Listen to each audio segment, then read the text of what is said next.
हे friends, स्वागत है आप सभी का movie stock movie explain channel पे, जिस पर आज मैं रिकैप करने वाली हूँ इनविंसिबल सीजन 3 के एपिसोड 1 और 2 को। तो चलिए अब आपका टाइम बिल्कुल भी ना वेस्ट करते हुए शुरू करते हैं इस वीडियो को, वो भी स्पॉइलर वार्निंग के साथ। लेकिन उससे पहले मेरी एक छोटी सी रिक्वेस्ट, वीडियो को लाइक, शेयर और चैनल को सब्सक्राइब करने की।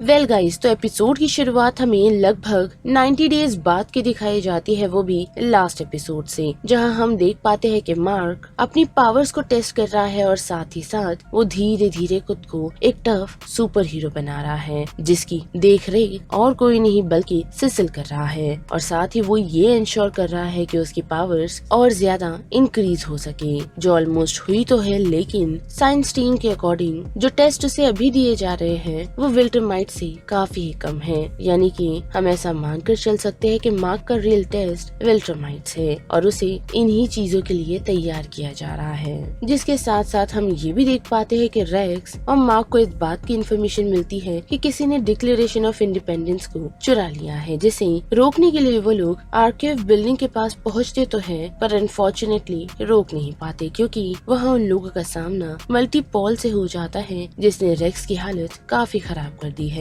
क्योंकि वो अपनी बहन की मौत से काफी परेशान है और उसने ब्लेम रेक्स पर डाला है। और जब तक मार्क उसे रोकता, वहाँ हम देख पाते हैं कि केट आ पहुँचती है, जिसे देखकर वो तीनों ही शॉक है। और अपेरेंटली केट बताती है कि वो कुछ समय के लिए इन सारी चीजों से दूर रहना चाहती थी, जिसके साथ साथ हमेशा सेफ्टी के लिए वो अपनी कॉपी एक सेफ की में छोड़ कर आती थी, जिस वजह से ही वो खुद को सेफ रख पाई है। पर इतना ही नहीं बल्कि वो अब इंगेज्ड भी है, जिसे देखकर वो सभी काफी कंफ्यूज है और चढ़ा हुआ रेक्स काफी ज्यादा है, वो भी खास करके इमॉर्टल पर। जिसके साथ साथ मार्क पॉल पर काफी चिढ़ा हुआ है, जो उसे सीधा अरेस्ट कर हेडक्वार्टर में ले जाता है। जिसके साथ साथ बात करें ओलिवर की, तो हम देख पाते हैं कि अब वो काफी बड़ा हो चुका है और साथ ही काफी अच्छे से अपनी जिंदगी गुजार रहा है। लेकिन इतना ही नहीं बल्कि ओलिवर के पास अब पावर्स भी है, जो देखकर मार्क और साथ ही उसकी मॉम काफी कंफ्यूज है, क्योंकि ओलिवर अभी काफी ही छोटा है। लेकिन इतना ही नहीं बल्कि उसकी पावर इस बात का क्लियर इंडिकेशन ये दे रही है कि कुछ बड़ा होने वाला है, जिसका कोई भी इंसिडेंट फिलहाल हमें दिखाया तो नहीं गया, लेकिन आने वाले एपिसोड्स में हमें जरूर दिखाया जाएगा। साथ ही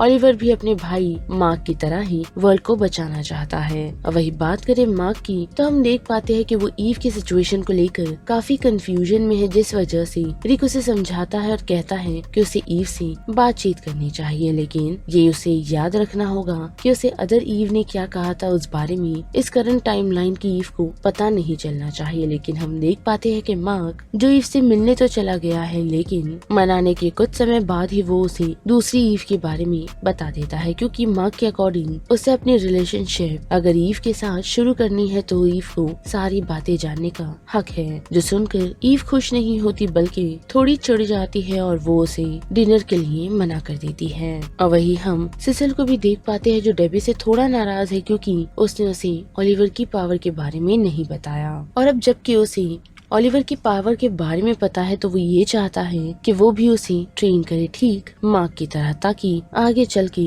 वो मार्क की तरह एक सुपर हीरो बने। लेकिन इतना ही नहीं बल्कि उसे ओलिवर पर टेस्ट करना है, जिसके लिए डेबी फिलहाल रेडी नहीं, क्योंकि फिलहाल अभी ओलिवर एक बच्चा है। पर उसी के साथ साथ सिसिल को ये भी पता चलता है वही बैठे हुए कि सुपर हीरोज को कोई गायब कर रहा है, जिसे बचाने के लिए वो और किसी को नहीं बल्कि ईव और मार्क को भेजता है, जिनकी ये सारी बातें ओलिवर ओवरहियर कर लेता है और यहाँ से सीधा अपने भाई की हेल्प करने के लिए निकलता है। लेकिन डेबी उसे रोक लेती है और उसे कहती है कि ऐसे बिना बताए उसे कहीं जाना नहीं चाहिए। लेकिन ओलिवर उसे ये इंश्योर करता है कि वो मार्क की तरह बनना चाहता है, जो सुनकर डेबी को खुशी तो हुई है, लेकिन वो उससे पहले ट्रेन होने के लिए कहती है, जिस ट्रेनिंग के लिए वो मार्क से जरूर बात करेगी। और अब जबकि हमने देखा ही कि ऑलमोस्ट काफी सारे सुपर हीरोज को किसी ने कैप्चर कर लिया है, तो वो और कोई नहीं बल्कि डॉक्टर सेस्मिक है, जो अपने सीक्रेट मॉनिटरिंग और वाइब्रेशन को इस्तेमाल कर रहे थे, वो भी अर्थ के अंदर रह रहे मॉन्स्टर्स को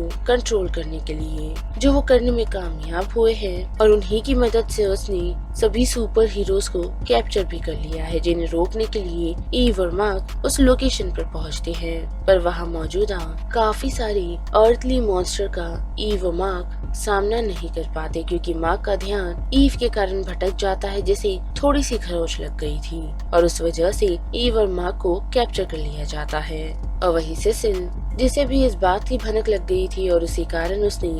इन सारी सिचुएशंस को क्लीन करने के लिए अपनी एक और टीम भेजी, जो और कोई नहीं बल्कि डार्कविंग है। और वहां पहुंचकर डार्कविंग और उसकी टीम न सिर्फ मार्क और सभी सुपर हीरोज को बचाने में कामयाब होते हैं, बल्कि डॉक्टर सेस्मिक और उनकी अर्थली मॉन्स्टर्स को हराने में भी। जिसके साथ साथ मार्क ये सारा नजारा देख काफी चिढ़ा हुआ है कि डार्कविंग सिसिल के साथ मिलकर काम कर रहा है, जिस कारण वो तुरंत उसे कन्फ्रंट करता है, जहाँ डार्कविंग उसे बताता है कि वो अब एक गुड साइड पर है, जिसे चढ़कर वो सीधा सिसिल के पास पहुंचता है इसकी इन्फॉर्मेशन के लिए, जो उसे ये एक्सप्लेन करता है कि डार्कविंग के साथ साथ सिंक्ले के रोबोट्स में उसने चेंजेस किए हैं, ताकि आने वाली लड़ाइयों में वो उन लोगों के काम आ सके। जो सुनकर माँ कभी भी खुश तो नहीं, लेकिन वो सिसिल को एक व्हाइट रूम में फॉलो करता है, जहाँ उसके आसपास सभी सिंक्ले के रोबोट्स खड़े हुए हैं। जिसके बाद ये सीन सीधा मूव होता है एलेन और नोलन की तरफ, जिनका बॉन्ड विल्ट्रामाइट्स की प्रिजन में रहकर काफी अच्छा हो गया है। लेकिन इतना ही नहीं, बल्कि हम ये भी देख पाते हैं कि एलन की पावर्स इंक्रीज हो चुकी हैं, जिसे आए दिन विल्ट्रामाइट टेस्ट कर रहे हैं। जिसके बाद बड़े एपिसोड 2 की तरफ तो हमें सिसिल का पास दिखाया जाता है, जहां हम देख पाते हैं कि वो एक मार्केट में आ पहुंचा है और कुछ विलेंस का सामना करते हुए वो उन्हें रोकने की कोशिश कर रहा है, क्योंकि उन लोगों के पास पॉइजनस गैस है जिसे उसे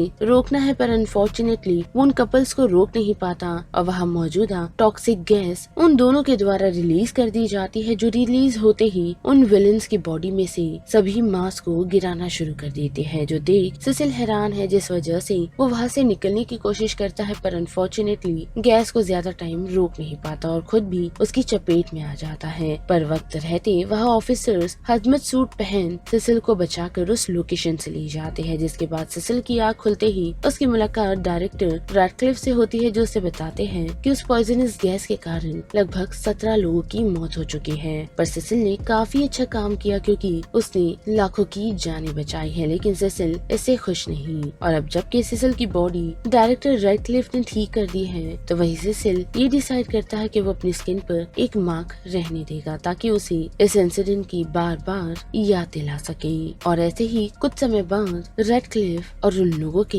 हेडक्वार्टर पर हमला हो जाता है, जहाँ सिसिल रैडक्लिफ को लेकर निकल ही रहा होता है कि उन लोगों का सामना फिर से उन्हीं विलेन से हो जाता है, यानी कि नकल बस्टर और फोर फिस्ट से, जो और कोई नहीं वही लोग थे जिन्होंने पॉइजनस गैस को रिलीज किया था और खुद भी उसके चपेट में आ गए थे। जो देखकर सिसिल काफी हैरान है, और वही रैडक्लिफ उसे समझाता है कि उसने उन लोगों को रीबिल्ड कर दिया था ताकि वो उन लोगों के लिए काम कर सके। लेकिन सिसिल को ये बात पसंद नहीं आती और वो उन दोनों को खत्म कर देता है, वो भी रैडक्लिफ के सामने ही। जो देखकर रैडक्लिफ काफी चिढ़ जाता है और सिसिल को अरेस्ट कर लेता है। और जिस जेल में सिसिल को रखा गया है, वहाँ काफी सारे विलेंस मौजूद है और उस जेल में कभी शांति नहीं होती। और ऐसे ही लगभग सिसिल उस जेल में 3 साल निकाल लेता है, लेकिन उसकी मुलाकात रैडक्लिफ से होती है इन 3 सालों के बाद, जो फिलहाल सिसिल से काफी इम्प्रेस्ड है और वो चाहते हैं कि उनकी जगह यानी कि उनकी डायरेक्टर की जगह वो सिसिल को रखे। जो सुनकर सिसिल हैरान है और वो उसे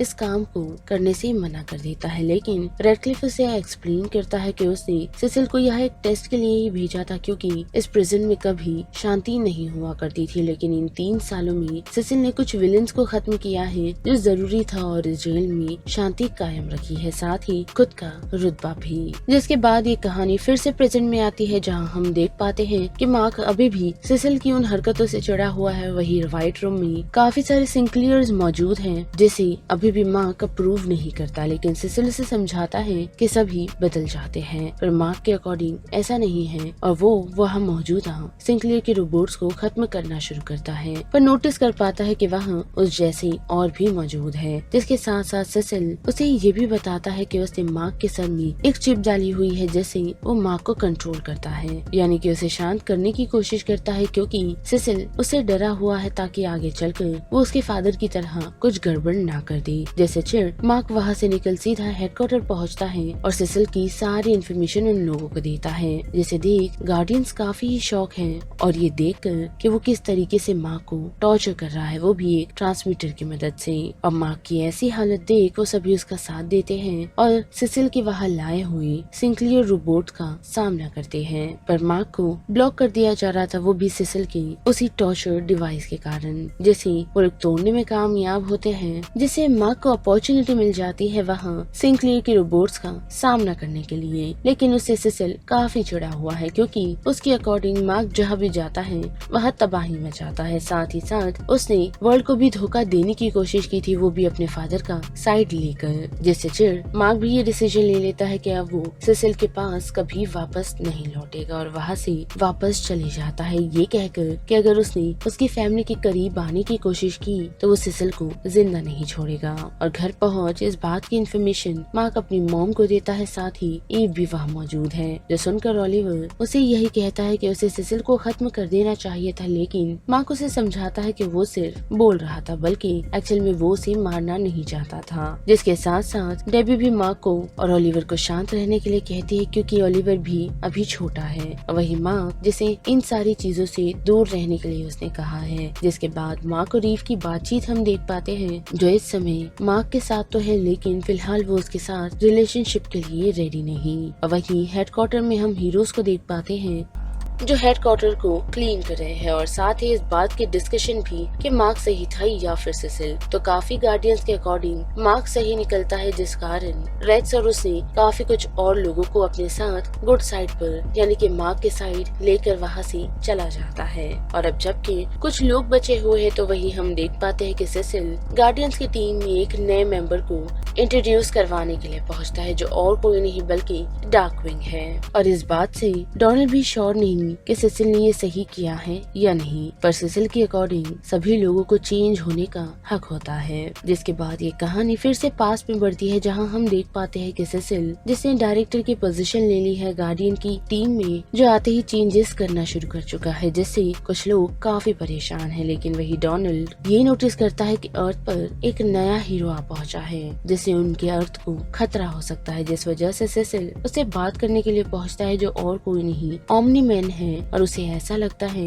यानी कि उसने उसे ऐसा बताया है कि ओमनी मैन अर्थ को बचाने के लिए आया है, जिस वजह से सेसिल उससे हाथ मिला लेता है, लेकिन डोनाल्ड को उस पर नजर रखने के लिए कहता है, क्योंकि उसके अकॉर्डिंग कोई भी इतनी आसानी से या फ्री में अर्थ को बचाने के लिए नहीं आ सकता, जिस वजह से डोनाल्ड को वो ओमनी मैन पर कड़ी नजर रखने के लिए कहता है। और यहीं पर एपिसोड 2 खत्म होता है। वेल, तो बस इस वीडियो में इतना ही। जिस बारे में अब आप सभी की क्या राय बनती है उसे लेकर आप मुझे कमेंट सेक्शन में बता सकते हो। साथ ही वीडियो पसंद आई तो वीडियो को लाइक, शेयर और चैनल को सब्सक्राइब करना मत भूलिएगा। बाकी मैं मिलूंगी आपसे फिर किसी मूवीज या सीरीज के रीकैप के साथ। तब तक के लिए आप movie stock movie explain channel के बाकी वीडियोस को एंजॉय कीजिए। Till then bye.